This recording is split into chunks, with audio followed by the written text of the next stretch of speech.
భామా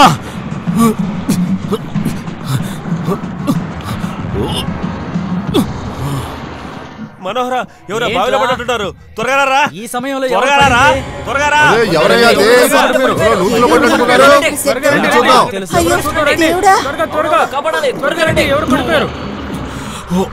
బామా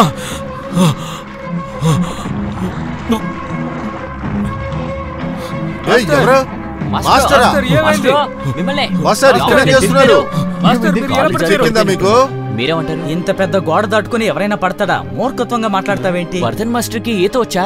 గంగా నదిలోనే ఈత కొట్టినవాడు ఈ చిన్న బావిలో ఈత కొట్టలేడా? ఒక తాడు వేస్తే చాలు పట్టుకుని పైకి వచ్చేస్తారు. తాడు తీసుకురా. ఏది తాడుది?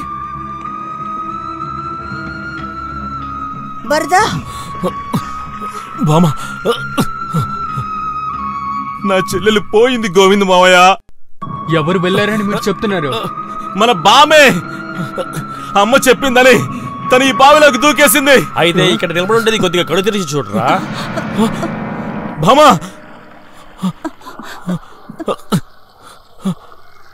మరైతే ఎవరు బావిలోకి దూకింది? అది ఎవరో కాదు, చచ్చిపోయినా మీ నాయనేరా. నువ్వు ఒక రకమైన పిచ్చోడివిరా. గంజా కొడితే బావిలోనే కాదురా, చంద్రమండలానికి కూడా పోతావురా. ముందు పైకి ఎక్కిరా, నీ సంగతి తర్వాత చూస్తాను రా. ఈ రోజుతో అన్నిటినీ ఆపస్తున్నాట. దీన్ని పట్టుకొని పైకి ఎక్కండి. తాడు పట్టుకొని పైకి వచ్చేయి.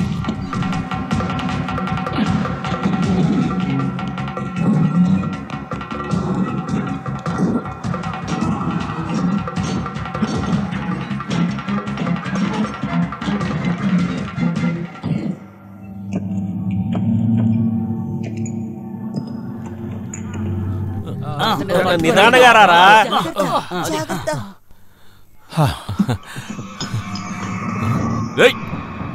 ప్రభాకరా దయచేసి ఆగు. రే ప్రభాకరా నేను తీయకు, నేను చెప్పేది వినరా. ప్రభాకరా ప్రభాకరా వద్దు. ప్రభాకరా మిమ్మల్ని ఆగండి. కదా అరే చెప్పేది వినరా. ప్రభాకరా వద్దు. ప్రభాకరా చెప్తున్నాను కదా. ఇవ్వరా.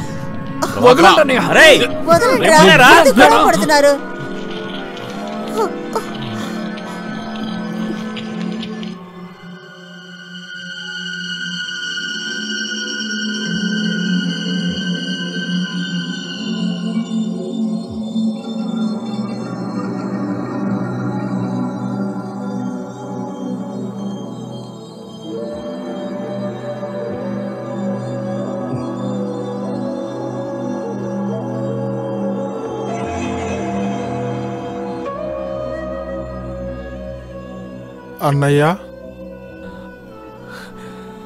సంఖ్యలు వేసేంతగా పెద్ద వ్యాధేం కాదు.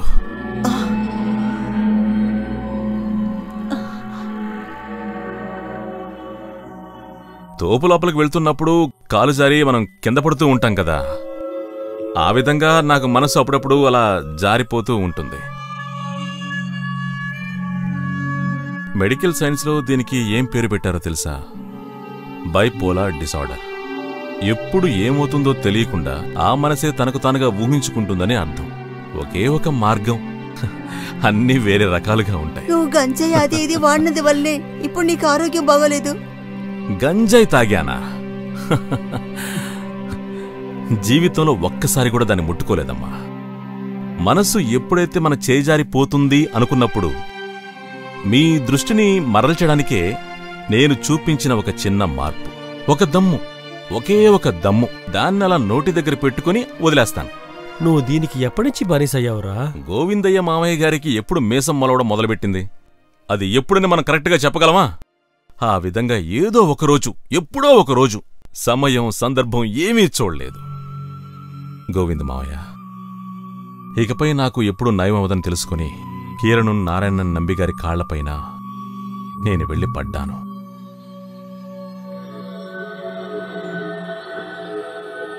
గాలిలోనే చిత్రాలను గీయాలి, సముద్రంలోని నీటిని తాగాలి అని ఎవరైనా చెప్పినప్పుడు మీరు విన్నారా?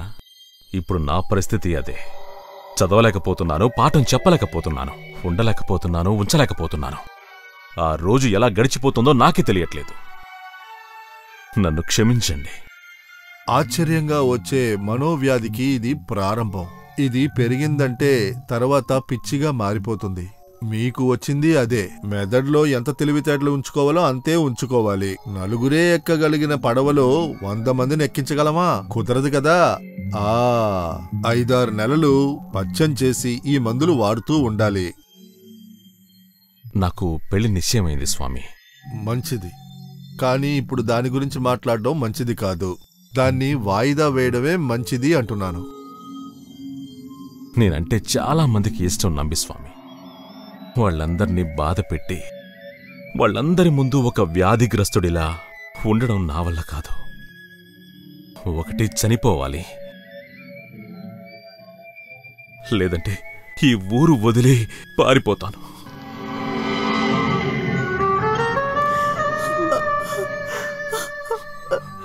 అమ్మా, ఇలా చూస్తే నేను తట్టుకోలేనమ్మా. మీరు ఏడవకూడదు. ఇలా చూస్తే నేను తట్టుకోలేనమ్మా. నాకేమీ కాలేదమ్మా, నాకేమీ కాలేదు.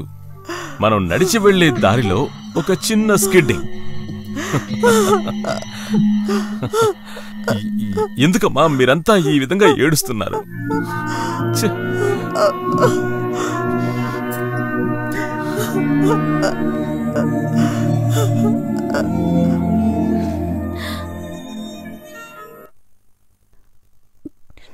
నిజమేంటో తెలియక ఆయన ఎక్కువగా శపించాను.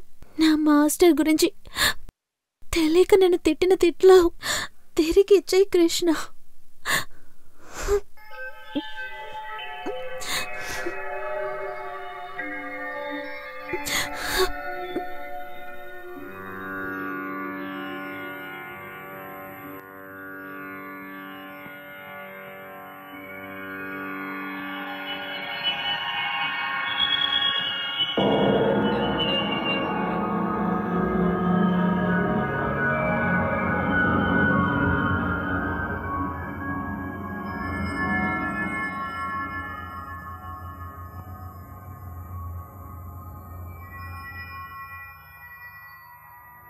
వరద,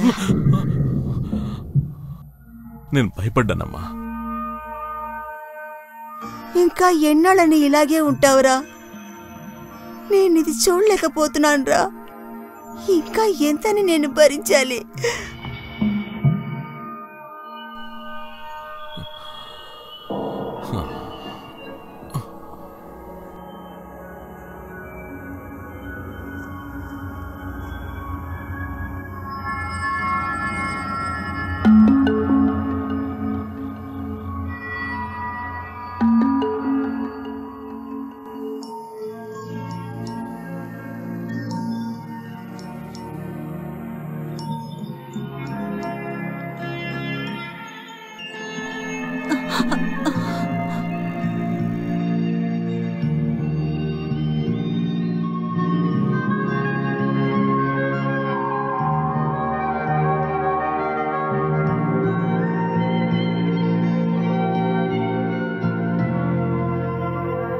నాకు అధికారం లేదు కదా. చెంప మీద ఒక దెబ్బ కొట్టి ఎందుకలా దాచావని అడగటానికి.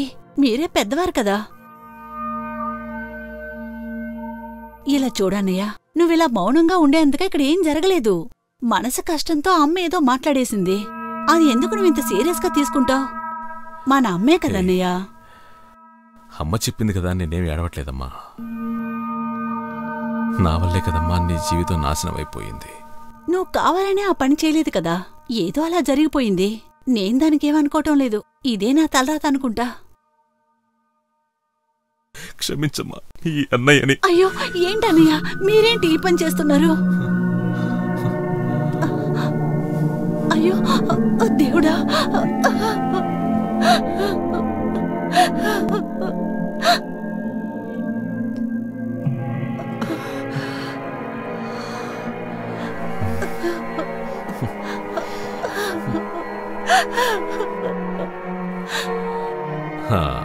రుక్మిణమ్మా, ఎప్పుడు నవ్వుతూ ఉండే నా బంగారు తల్లి. లేదు, ఇక్కడ ఎవ్వరికి ఏ సమస్య లేదు. నేను అన్నిటినీ నయం చేస్తాను. నాకు 24 గంటల సమయం మాత్రం ఇవ్వండి.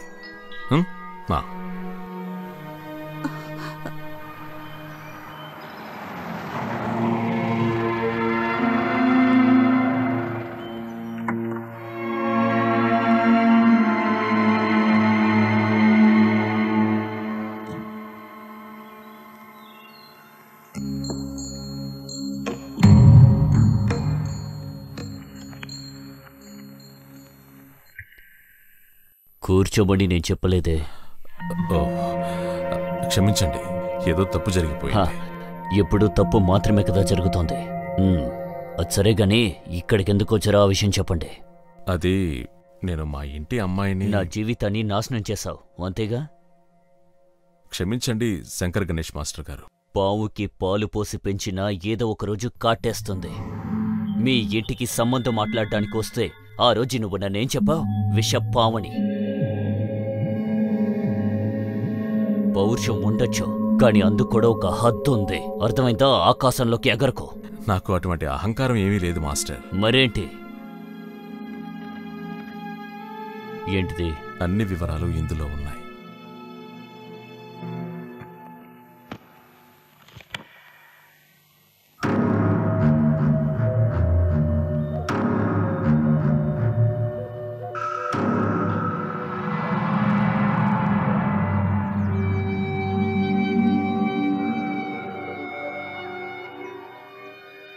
ఏమీ మాట్లాడకుండా ఉన్నారేంటి పరమేశ్వరం గారు? కావాలంటే మీ కాళ్ళు కూడా పట్టుకుంటాను. ఏంటి మాస్టర్ ఇదంతా? నా చెల్లెలి జీవితం నాశనం అవ్వకూడదు. అందుకని మీరు ఇలా క్షమాపణ అడుగుతారా? డబ్బులు తీసుకోకుండా సంగీతం నేర్పించేవాడిని నేను మాస్టర్. నాకంటూ ఒక మనసు కూడా ఉంది. దీన్ని చూసి పరమశివుడు ఎక్కడికి వెళ్ళడు. ఏం కావాలి? వరదన మాస్టర్కి ఏం కావాలి? మాట్లాడుకోవడానికి సమయం లేదు. నేను సిద్ధంగానే ఉన్నాను. ఎప్పుడు ఎక్కడ నేను తన మెడలో తాళి కట్టాలి చెప్పండి మాస్టర్. మా ఇంటి నుండి సంప్రదాయబద్ధంగా మీ ఇంటికి మా వాళ్ళని పంపిస్తాను. ఆ తర్వాత అంతా ఆ దేవుడి అనుగ్రహం అంతా బాగానే జరుగుతుంది. ఏమంటారు పరమేశ్వరన్? మీకు నచ్చినట్టే జరగనివ్వండి మాస్టర్.